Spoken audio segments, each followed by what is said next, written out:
Hello, you amazing people. Welcome to another video.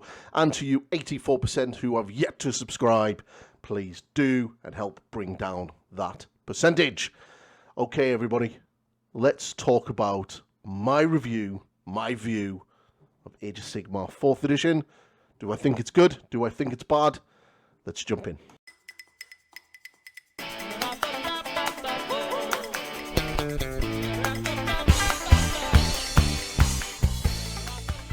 Yes, Age of Sigmar 4th edition is up on pre-order. It went on pre-order yesterday. I am not one of the lucky few who got sent a copy, though I would like to. Games Workshop, if you are watching, please get in touch so I can shill for the shill gods and be a complete corporate bootlick. But yes, so 4th edition is out. Pretty much we've got the rules already. They've all leaked. The faction packs are already starting to be shown, although I don't necessarily agree with that because, one, the player base haven't been able to download them yet, and two, Games Workshop haven't even told us when they are coming. So before we get into the review of 4th edition, first I'm just going to have a little bit of a ranty rant. Games Workshop can't even give us a roadmap through the pre-order period of when we are getting the faction packs. This should be really good. This is really good communication and would be amazing for the customer base and your player base if they knew exactly what day they're getting their faction pack. And it's really simple. What they could do is they could turn around and come out with a post today, or they could have done one on Saturday or even Friday and went, here's a roadmap of how we're going to launch the edition. On Monday, i.e. tomorrow, we're going to give you the core rules. On Tuesday, we're going to give you the Stormcast Eternals and Skaven's faction packs. On Wednesday, we're going to round out Order. On Thursday, we're going to round out Chaos. And on Friday, we're going to round out Death. That would have been a really good article. People would have got excited about that. It would have been like, oh my god, we're getting them. Yes, we're going to be able to play the game and actually start getting stuck in. But instead, Games Workshop come out with the classic, and this is on the community team. We don't know, but when we do find out, keep an eye on the Warhammer community and we'll let you know. Bullshit. They know. They know exactly what day they're going to drop everything. So just rather than just come out with the usual crap and we don't know what's going on, just give us the roadmap. Just tell us. It's not hard. It doesn't hurt anything. It doesn't do anything whatsoever. It literally gives your player base and your customer base something to get excited about. It's like, okay, I'm not getting the box because I don't play Stormcast and Skaven, and I know I'm going to have to wait to pre-order the rulebook and the General's Handbook. That's fine. But when's my faction pack coming? When can I get excited for this new edition? Oh, there's a roadmap over the pre-order period. Oh, on Wednesday I get my faction pack. Oh my god, I'm so excited. How hard is that? Like, seriously. So if anyone from Games Workshop community team is watching this video, then here's some feedback from one of your customers. You know, make that happen. Like, it's too late now for this edition, but, you know, in a couple of years' time when we get another one, like, take that feedback on board. You know, start communicating to your customer base a little bit better than you are. You know, we all want our faction packs. We understand we can't get them early. During the pre-order period is perfectly fine. You did it with 40k. So just give us a roadmap. Stop being so vague and ambiguous. Oh, we don't know. You do know. Just tell us. Be communicative. Talk to your customer base. Communication. It works and it will really build bridges and give you a win on a back of a lot of bad losses, who cares? Anyway, let's jump into 40k. I'm being painting far too many space points. Let's jump into Age of Sigmar 4th edition. So, what do I think of it? Well, from straight away, I like it. I like this edition.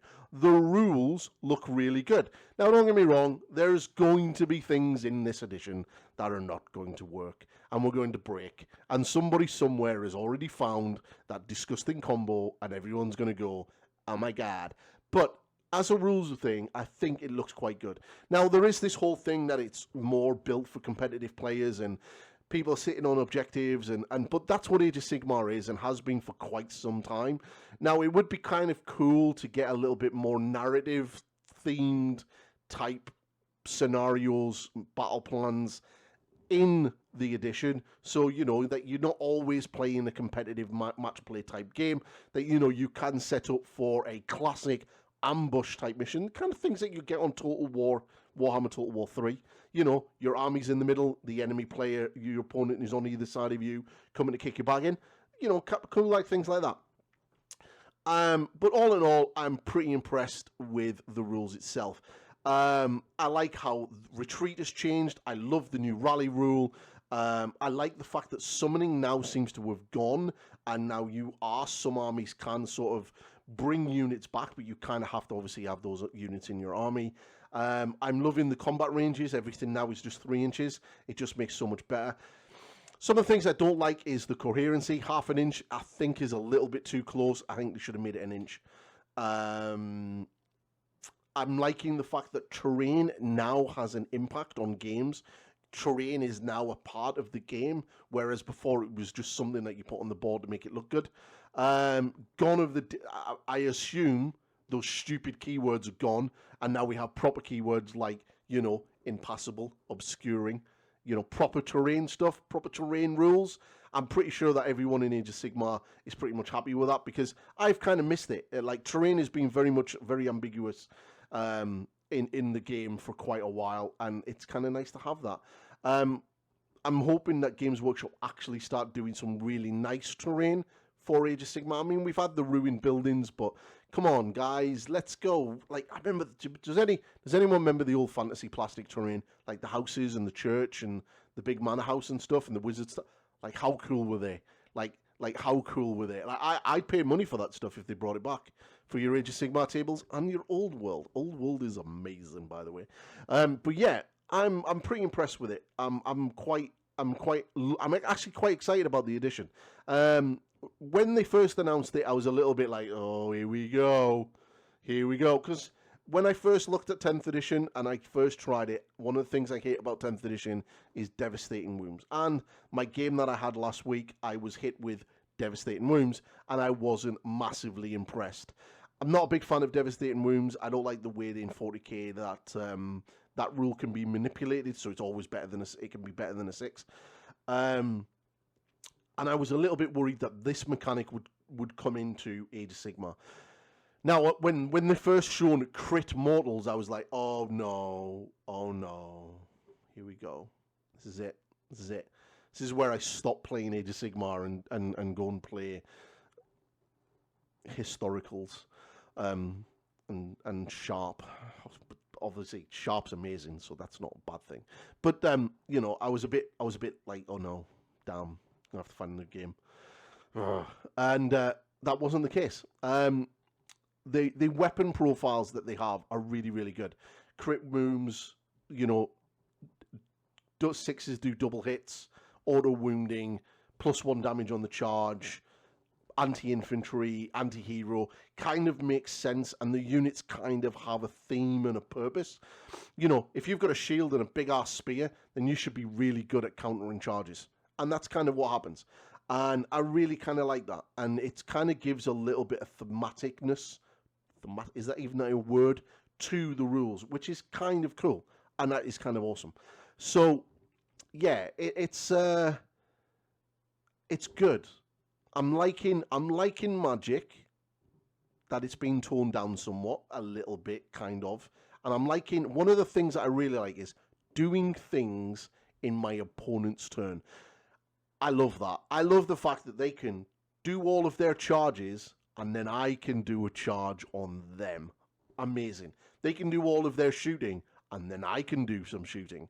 But what's really kind of cool is that if this is an army that doesn't have any shooting, if I've read this wrong, I may have, but I'm pretty sure that I'm right. Their shooting phase, you can still shoot at them in your shooting phase, which is kind of cool. Like, that's kind of cool. And I love that. I love the fact that you've got things to do in your opponent's movement phase, things to do in your hero phase, things to do in your shooting phase. Even in your end phase, you can kind of pull some shenanigans. And I think that brings both players to playing the same game, because I think what we've had in previous editions is there's been a lot of, I'm going to do my turn, you can just sit there and watch me, now, blah, blah, blah, especially if it's a Sylvaneth player.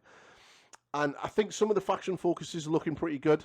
I think now we're starting to see the full faction starting to come out with reviews from like Goomhammers and Sprues and Brews and like, you know, but even then I don't really agree with them doing that. You know, it's looking kind of good. Some factions just look insane. Like, oh my god, Slaves to Darkness looks so good. So good. Like, oh my, why am I not collecting these? An army of Chaos Warriors, an entire mounted army of Chaos Knights with a couple of Demon Princes. Yes, please. There's just so many really cool things, and I think this is going to be a good edition. Now, I say that, but this is Games Workshop, and we all know that Games Workshop are very good at doing something really, really good and then shooting themselves in the dick. They really are good at that. You know, they're really good at it, and then they're really good at fucking it up. But so hopefully they don't, and hopefully they can build on this. I think 4th edition is looking like probably a really good edition. I think 2nd and 3rd, like, okay, let's ignore 1st edition, because 1st edition was an experience. If you didn't play 1st edition Age of Sigmar, 1st edition Age of Sigmar was an experience.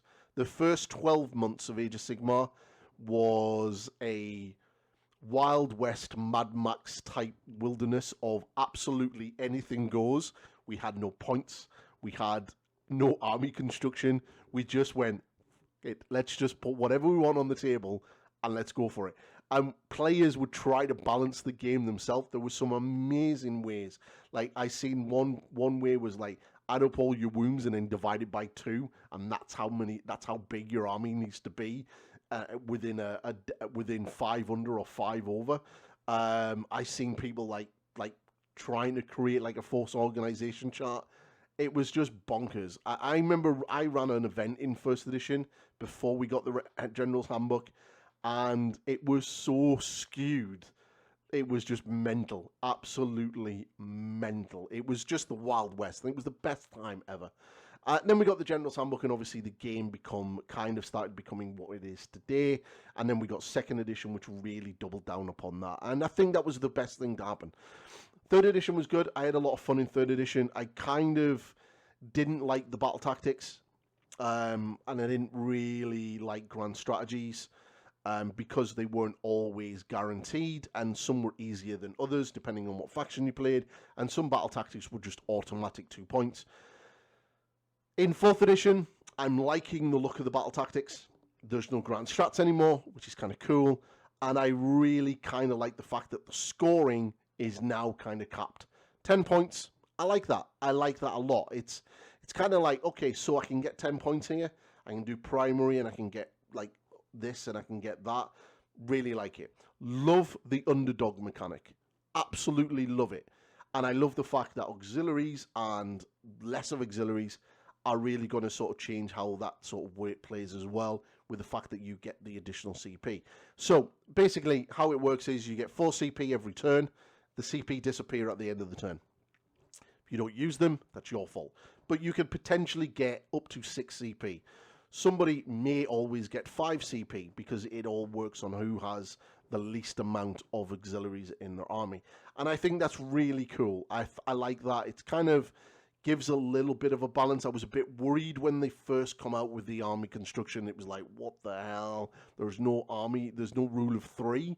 But, you know, they kind of do have an anti-spam because of the auxiliary thing. And do you really want to give your opponent a CP every turn? So they're going to have 5 rather when you only have 4. And if they're the underdog, they're going to get 6. Maybe you're the underdog, you're going to get 5.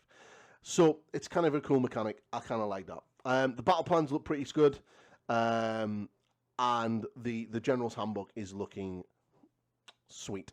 So all in all, I am super excited for a 4th edition Age of Sigmar. I don't have a box to show off, so I can't like start going into all of the models because no one sent me one. Even if there's a local retailer who gets one early would like to send me a box, then feel free to get in touch and I will happily sponsor your shop here on my channel.